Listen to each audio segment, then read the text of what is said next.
আসসালামু আলাইকুম। সকলের সুস্বাস্থ্য কামনা করে আজকের আলোচনা শুরু করছি। আজকের আলোচনার বিষয় হলো অ্যানিমিয়া বা রক্ত স্বল্পতার প্রকারভেদ এবং আয়রনের উপর বিশেষ আলোচনা থাকবে। অ্যানিমিয়া অনেক প্রকারের, অনেক ধরনের, তার মধ্যে গুরুত্বপূর্ণ কয়েকটি অ্যানিমিয়ার সংক্ষেপে আলোচনা করছি। 1 নম্বর, আয়রন ডিফিসিয়েন্সি অ্যানিমিয়া বা লোহের অভাবে যে রক্ত স্বল্পতা, এই বিষয় নিয়ে গত পর্বে বিস্তারিত আলোচনা করেছি। 2 নম্বর, ভিটামিন ডিফিসিয়েন্সি অ্যানিমিয়া, ভিটামিনের অভাবে যে রক্ত স্বল্পতা হয়, বিশেষ করে ভিটামিন B12, ফলিক অ্যাসিড এবং ভিটামিন সি, এইগুলোর অভাবে রক্তশূন্যতা হয়। 3 নম্বর, হিমোলাইটিক অ্যানিমিয়া অর্থাৎ ইমেচার আরবিসি ডিস্ট্রাকশন, অর্থাৎ লোহিত রক্তকণিকা পরিপক্ক হওয়ার আগেই ধ্বংসপ্রাপ্ত হয়ে যাওয়া, ভেঙে যাওয়া, নাশ হয়ে যাওয়া, এই অবস্থার জন্য অ্যানিমিয়া হয়ে থাকে। তারপরে হিমোরেজিক অ্যানিমিয়া, হিমোরেজিক অ্যানিমিয়া হচ্ছে অতিরিক্ত রক্তক্ষরণের ফলে আমাদের দেহে রক্তশূন্যতা হয়ে থাকে, রক্ত স্বল্পতা হয়ে থাকে। তারপরে অ্যাপ্লাস্টিক অ্যানিমিয়া, অ্যাপ্লাস্টিক অ্যানিমিয়া খুব মারাত্মক। এটা বিশেষ করে body stops new blood cell, অর্থাৎ আমাদের বোন মেরুতে যে রক্তকণিকা উৎপাদন হয়, সেই বোন মেরু ধীরে ধীরে রক্তকণিকা উৎপাদন স্টপ করে দেয়, অর্থাৎ রক্তকণিকা বা লোহিত রক্তকণিকা উৎপাদনে ব্যাহত হওয়া বা উৎপাদন হ্রাস হওয়া। অ্যাপ্লাস্টিক অ্যানিমিয়া অনেক সময় উৎপাদন হয় না, এরকম পরিস্থিতি, এই জন্য রক্ত শূন্যতা হয়ে থাকে। তারপরে আসুন ম্যাক্রোসাইটিক অ্যানিমিয়া। ম্যাক্রোসাইটিক অ্যানিমিয়া হচ্ছে লোহিত রক্তকণিকা যে আকার বা আয়তন, অর্থাৎ লার্জার সাইজ দেন নর্মাল ভলিউম, অর্থাৎ স্বাভাবিক হচ্ছে আকারে বৃদ্ধিপ্রাপ্ত হওয়া, বড় হয়ে যাওয়া, এই জন্য লোহিত রক্তকণিকা হয়। আরেকটি হচ্ছে মাইক্রোসাইটিক অ্যানিমিয়া, স্বাভাবিক আকার বা স্বাভাবিক আয়তনের চেয়ে লোহিত রক্তকণিকা ছোটো হয়ে যাওয়া, এই অবস্থাতেও আমাদের দেহে রক্ত শূন্যতা হয়। তারপরে মিনার্স অ্যানিমিয়া, অর্থাৎ আমাদের দেহে কৃমির উৎপাতের জন্য কিন্তু রক্তশূন্যতা হয়ে থাকে। এইভাবে অনেক ধরনের প্রকারের রক্তশূন্যতা হয়। রক্তশূন্যতার তাই মূলত রক্তশূন্যতার ক্ষেত্রে লোহিত রক্তকণিকা, হিমোগ্লোবিন এবং আয়রন, এই 3টি জিনিসই কিন্তু মোটামুটি ইনভলভ। তো এখন আসুন আরেকটি অ্যানিমিয়া হচ্ছে খুব গুরুত্বপূর্ণ অ্যানিমিয়া, সেটা হচ্ছে ডিসএরিথ্রোপয়েটিক অ্যানিমিয়া। ডিসএরিথ্রোপয়েটিক অ্যানিমিয়া অর্থাৎ এরিথ্রোপয়েটিন হরমোন ডিজঅর্ডার। আবারও বলছি, ডিসএরিথ্রোপয়েটিক অ্যানিমিয়া অর্থাৎ এরিথ্রোপয়েটিন হরমোন ডিজঅর্ডারের জন্য অ্যানিমিয়া হয়ে থাকে। বিষয়টি একটু জটিল, আমি আবারও বলছি। এরিথ্রোপয়েটিন হরমোন আমাদের কিডনির মধ্যে উৎপাদন হয়। কিডনির গ্লুমেরুলার সেলে এরিথ্রোপয়েটিন হরমোন উৎপাদন হয়। এই এরিথ্রোপয়েটিন হরমোনের আরও কয়েক নাম আছে, যেমন হেমাটোপয়েটিন, হিমোপয়েটিন। তো এরিথ্রোপয়েটিন হরমোন লোহিত রক্তকণিকা উৎপাদনে ভূমিকা রাখে। এরিথ্রোপয়েটিন হরমোন বোন মেরুতে লোহিত রক্তকণিকা প্রোডাকশন করতে স্টিমুলেট করে, অর্থাৎ এরিথ্রোপয়েটিন হরমোনের প্রভাবে, এরিথ্রোপয়েটিন হরমোনের নিয়ন্ত্রণে কিন্তু লোহিত রক্তকণিকা বোন মেরু থেকে উৎপাদন হয়। অর্থাৎ এরিথ্রোপয়েটিন হরমোনের লোহিত রক্তকণিকা উৎপাদনে এরিথ্রোপয়েটিন হরমোনের নিয়ন্ত্রণ আছে। এরিথ্রোপয়েটিন হরমোনের নিয়ন্ত্রণের ফলেই বোন মেরু থেকে, অস্থিমজ্জা থেকে লোহিত রক্তকণিকা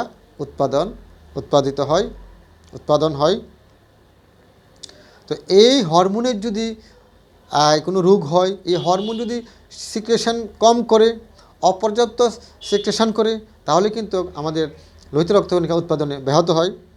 লোহিত রক্তকণিকা উৎপাদনে ব্যাহত হলে কিন্তু আমাদের অ্যানিমিয়া হয়। তো এখন আসুন যে আয়রনের যে বিশেষ আলোচনা, এই অ্যানিমিয়ার সাথে বা রক্ত স্বল্পতার সাথে আয়রন, লোহিত রক্তকণিকা, হিমোগ্লোবিন, অক্সিজেন, এরিথ্রোপয়েটিন হরমোন এগুলার সম্পৃক্ততা খুব বেশি। যেমন আমাদের দেহে যদি আয়রনের পরিমাণ কম থাকে তাহলে হিমোগ্লোবিনের পরিমাণ কম থাকবে, আর হিমোগ্লোবিনের পরিমাণ কম থাকলে অক্সিজেনের পরিমাণ কম থাকবে। অক্সিজেনের পরিমাণ কম থাকাটাকে বলা হয় হাইপোক্সিয়া। অর্থাৎ আমাদের দেহে স্বাভাবিকের চেয়ে কম মাত্রায় আয়রন থাকলে হিমোগ্লোবিনের পরিমাণ কমে যাবে। হিমোগ্লোবিনের পরিমাণ কমে গেলে অক্সিজেনের পরিমাণ কমে যাবে। অক্সিজেনের পরিমাণ কমে গেলে কিডনি থেকে যে এরিথ্রোপয়েটিন হরমোন উৎপাদন হয় সেই হরমোন উৎপাদনের ব্যাহত হবে। সেই হরমোন অপর্যাপ্ত পরিমাণে উৎপাদন হবে, পর্যাপ্ত পরিমাণে উৎপাদন হতে পারবে না। আর এরিথ্রোপয়েটিন হরমোন যদি পর্যাপ্ত পরিমাণে প্রয়োজনীয় পরিমাণে উৎপাদন না হতে পারে তাহলে বোন মেরু থেকে, অস্থিমজ্জা থেকে আমাদের লোহিত রক্তকণিকা বা আরবিসি প্রোডাকশন হতে পারবে না। তাহলে আয়রন, তারপরে হিমোগ্লোবিন, অক্সিজেন এবং এরিথ্রোপয়েটিন এবং লোহিত রক্তকণিকা এই উপাদানগুলি অ্যানিমিয়ার সাথে ওতপ্রোতভাবে জড়িত। আবারও বলছি, আমাদের দেহে স্বাভাবিক মাত্রার চেয়ে আয়রনের পরিমাণ কম হলে হিমোগ্লোবিনের পরিমাণ কমে যাবে। হিমোগ্লোবিনের পরিমাণ কমে গেলে আমাদের দেহে অক্সিজেনের পরিমাণ কমে যাবে। অক্সিজেনের পরিমাণ কমে গেলে কিডনি থেকে যে এরিথ্রোপয়েটিন হরমোন উৎপাদন হয় সেই হরমোন পর্যাপ্ত পরিমাণে উৎপাদন হতে পারবে না, সেই হরমোন উৎপাদনে ব্যাহত হবে। আর সেই এরিথ্রোপয়েটিন হরমোন উৎপাদন ব্যাহত হলে আমাদের লোহিত রক্তকণিকা উৎপাদন ব্যাহত হবে। আর লোহিত রক্তকণিকা উৎপাদন ব্যাহত হলে আমাদের দেহে রক্ত স্বল্পতা দেখা দিবে, অ্যানিমিয়া দেখা দিবে, রক্ত শূন্যতা দেখা দিবে। আর রক্ত স্বল্পতার ফলে আমাদের দেহে নানাবিধ সমস্যার সৃষ্টি হবে।